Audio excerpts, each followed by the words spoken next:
It was a Saturday morning, the kind of calm, quiet weekend that makes you want to fix things around the house. The sun was shining, birds were chirping, and I had a fresh can of paint in my hand, a deep navy blue I'd picked for my front door. I'd been meaning to repaint it for months. The old color had faded to a dull gray, and this new shade matched my shutters perfectly. I wasn't trying to make a statement. I just wanted my home to look fresh again. As I finished the first coat, I stepped back to admire my work. That's when I heard her voice. "Excuse me." I turned to see Karen, the self-proclaimed president of our HOA, marching across the lawn like she owned the neighborhood. She had her clipboard in one hand and her phone in the other, wearing oversized sunglasses that reflected pure judgment. "What is that?" she demanded, pointing to my door as if it were a crime scene. "It's a color," I said slowly, trying not to laugh. "It's blue." "That's not the approved shade of blue," she snapped. "You can't just paint your door whatever color you want. This is a deed-restricted community." I had read the HOA handbook front to back.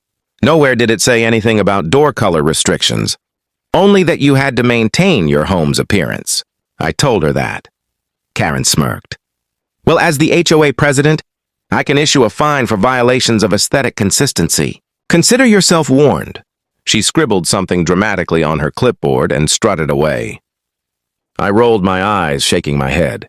I thought that would be the end of it. But by Monday morning, I received a formal HOA violation letter in my mailbox, a $250 fine for unauthorized exterior alteration. That's when I decided I wasn't going to back down. I called the city's community code office to double-check the local regulations. The inspector on the phone, a friendly man named Mr. Carter, laughed when I explained the situation. "She tried to fine you for painting your own door?" he asked. "Yeah, that's not how this works." Apparently, Karen had been issuing fines and citations without actual HOA board approval. And worse, she had no legal right to enforce city-level rules. Mr. Carter said he'd pay our HOA a visit. I smiled. I had no idea that a can of blue paint was about to expose all of Karen's shady HOA schemes. 3 days later, a white city vehicle pulled into our neighborhood. The words City Code Enforcement Division gleamed on the side.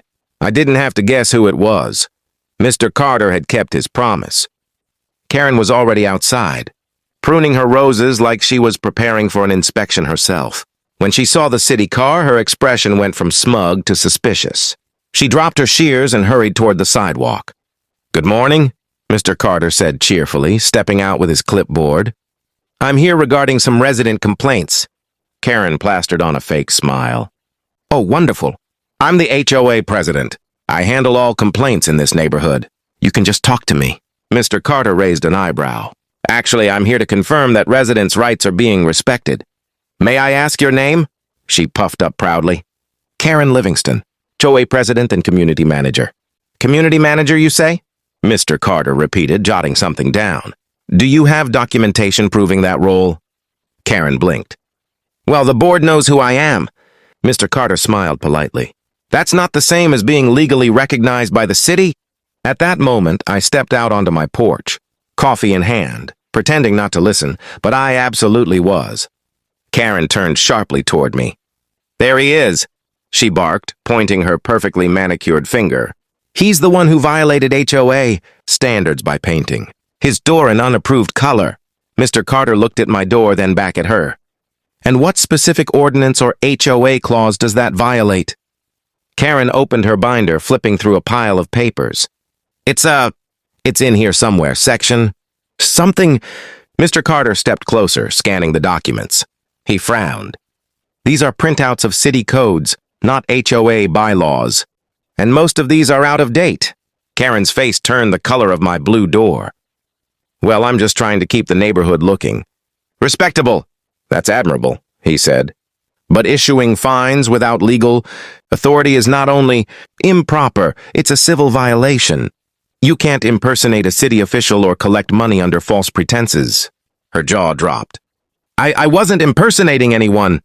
Mr. Carter pulled out his phone and started taking photos of her so-called official violation forms. "These documents use city seals. That's illegal use of municipal imagery." I nearly spit out my coffee. Karen, caught red-handed, looked like she might faint. Mr. Carter looked at me next. Don't worry, sir. You did nothing wrong. But I think Ms. Livingston here is about to have a very interesting afternoon. The next morning, the neighborhood was buzzing. Word spread faster than wildfire that the city inspector had confronted Karen. For once, her front porch wasn't filled with her usual HOA business piles, just drawn curtains and silence. But that peace didn't last long. Around 10 a.m., Mr. Carter returned, this time with another city official and a small stack of documents. A few curious neighbors peeked from behind their blinds. I couldn't resist stepping outside again. Morning, Mr. Carter greeted me. We had a few follow-up questions for Ms. Livingston. Seems she's been quite active. That's when Karen came storming out of her house.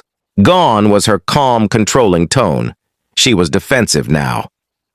Why are you people harassing me? I was trying to maintain standards. That's my job. Mr. Carter kept his tone even.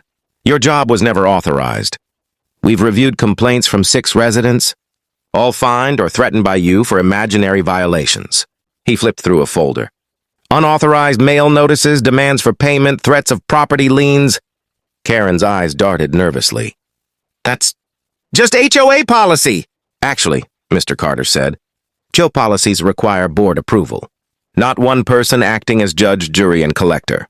Several neighbors began stepping out to listen, including Mrs. Ortega from across the street, who'd been fined $100 for having a pink mailbox. Oh, I'm so glad you're here, Mrs. Ortega said, hands on her hips. She threatened to report me to the city over my mailbox. Said it was a public eyesore. Mr. Carter nodded and took notes. We've heard similar claims. We also found that Ms. Livingston has been collecting payments into a private account under the name Neighborhood Beautification Fund. You could feel the tension in the air. Even the wind seemed to stop. Karen's voice cracked. That's a donation fund for community improvements, Mr. Carter replied calmly. Then why does it go directly into your personal bank account? Everyone gasped. Karen froze. Her mouth opened, but no words came out. Finally, Mr. Carter said, We'll be filing an official citation for unauthorized enforcement activity and misuse of city seals. You'll receive formal notice this week. Karen's shoulders slumped as the inspector handed her paperwork. The color drained from her face, the queen of the HOA dethroned on her own front lawn. As the inspectors left, a few neighbors quietly clapped. Mrs. Ortega whispered, About time someone stood up to her. I just smiled and looked at my blue door, shining proudly in the sunlight.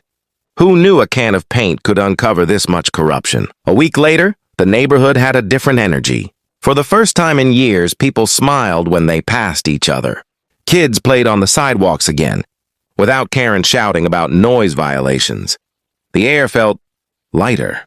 I was watering my lawn when I spotted a familiar white city car pull up. Again. Mr. Carter stepped out, this time with a satisfied grin. Morning, Mr. Evans, he said. Thought you'd like an update on your neighborhood situation. I set down my hose. Please tell me it's good news. Oh, it's better than good, he said, flipping open his folder.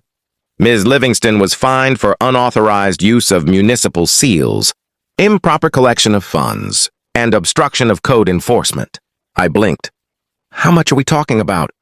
About $3,500 in fines, he said. And she's required to reimburse residents she fined under her fake HOA authority. The city will oversee the process. I couldn't help but laugh. So the woman who fined me for painting my door got fined by the city for pretending to have power. Mr. Carter chuckled. Ironic, isn't it? As he drove off, a few neighbors began gathering outside. Word had spread fast. Mrs. Ortega brought cupcakes. Mr. Patel set up his grill. Within an hour, our little street turned into a spontaneous block party, a celebration of freedom from the HOA tyrant. Everyone was talking about what happened. Apparently, Karen had resigned in humiliation and moved out temporarily to sort things out. The real HOA board had stepped in and promised transparency and community votes for all. Future decisions. I glanced at my freshly painted blue door, now a symbol of rebellion and justice. Mrs. Ortega patted my shoulder. You know, we should all paint our doors blue. Everyone laughed, but by the end of the week, at least 6 neighbors actually did it. The once uniform, gray and beige street now had splashes of color. Blue, teal, even red. It felt alive again. A few days later, I received one last envelope in the mail. For a moment, I thought it might be another violation notice. But when I opened it, I found a short note. Thank you for standing up. Sometimes it takes one person with a paintbrush to remind us what community really means. Mr. Carter. I smiled, folding the letter. Maybe I didn't plan to start a revolution with a can of paint. But in a neighborhood ruled by control and fear, a little color changed everything.